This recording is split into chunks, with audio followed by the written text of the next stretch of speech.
Hello, welcome back to our channel, where we talk about fitness and health. This is episode 1 of How to Be Consistent at Gym. All right, let's be honest for a second. Have you ever been that person who's all in on a gym routine? Like January 1st, new year, new you, only to find yourself right back on the couch by February?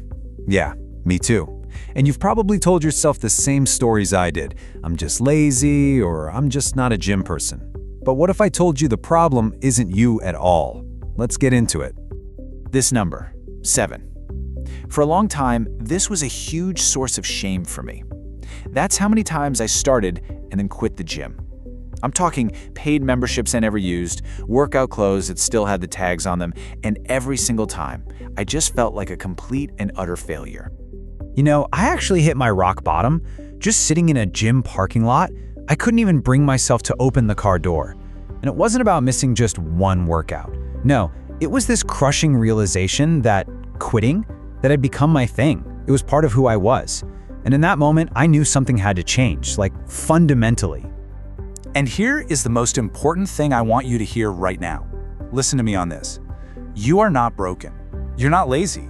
You've just been sold the wrong strategy, a strategy that honestly almost guarantees you're gonna fail. Okay, so let's dive into the first big hurdle, right?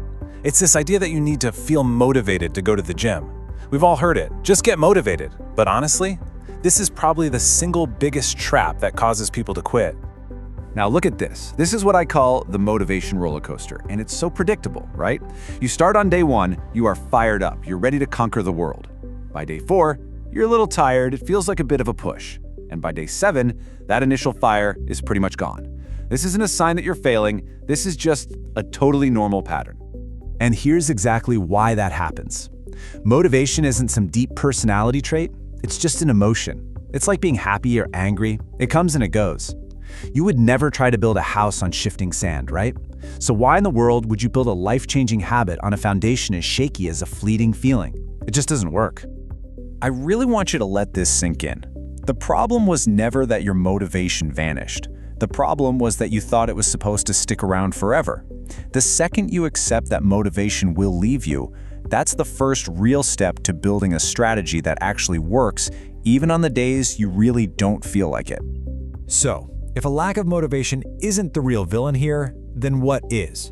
Well, the reasons we quit are often way deeper and have a lot more to do with our game plan, or lack thereof, and our mindset than they do with our willpower. Let's really dig into those hidden reasons.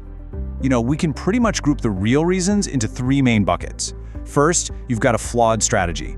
You know, going from 0 to 100 and just completely burning out. Second are the emotional hurdles. That feeling of walking into a gym and feeling lost, overwhelmed, like you just don't belong. And third, and this one is the deadliest of all, is the guilt spiral. That's when one missed workout triggers the whole thing to fall apart. And this is how most people quit. It's not some big, dramatic decision. It's just a quiet fade out, and it's fueled by guilt.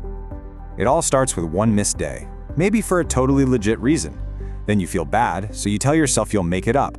But that feels overwhelming, so you don't. And soon, the gym itself just becomes a reminder of your failure, so you start avoiding it. Before you even know what happened, you've quit. So, this is the question I finally asked myself sitting in that parking lot. If forcing myself to go wasn't working, and waiting for motivation to strike wasn't working, there had to be another way. And you know what? There is. It's all about a fundamental shift in how you approach the whole thing.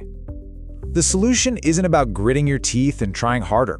It's about thinking differently. It's about shifting your focus away from the action, the going to the gym, and onto your identity. It's about building a system for yourself where willpower just becomes, well, irrelevant. So here it is. This is the formula that changed everything for me, the one that actually sticks. Real, true consistency is built on 3 pillars. It starts with identity, changing how you see yourself. Then, you build a system that makes showing up the easiest choice you can make. And finally, you have a plan for recovery, which is your secret weapon against that guilt when you inevitably miss a day. So let's break this down. First up is identity. This isn't about trying to go to the gym, it's about deciding you are the type of person who trains. It's a shift in how you see yourself. Second, you build a system that supports that new identity. This is simple stuff like laying out your gym clothes the night before or packing your gym bag and leaving it right by the front door. You're just removing friction, making it so easy to go that it's actually harder not to. And third is recovery. This is your permission slip to be human. Instead of falling into that guilt spiral, you have a pre-made plan. Like, if I miss a workout, my only job the next day is to put on my workout clothes and just walk for 10 minutes. See? It totally short-circuits the shame and keeps you in the game. And this right here perfectly illustrates the core change. The old way is this constant battle, right? It's a chore. I should go to the gym. The new way isn't a battle at all. When you identify as someone who trains, the action of training just lines up with who you are. The decision has already been made. Okay, let's put all these pieces together and wrap this up. We've talked about the traps that make us fail and the new formula that actually leads to success. Here's a really clear summary of the shift we need to make.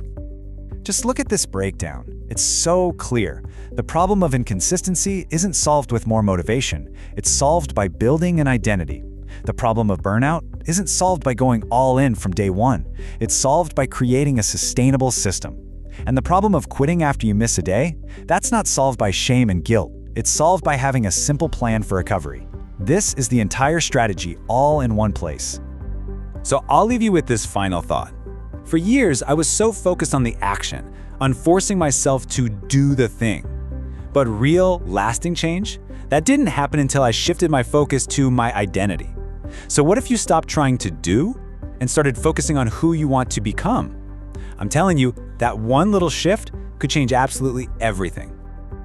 Thanks for watching. Subscribe our channel, which give us motivation to make better content for you.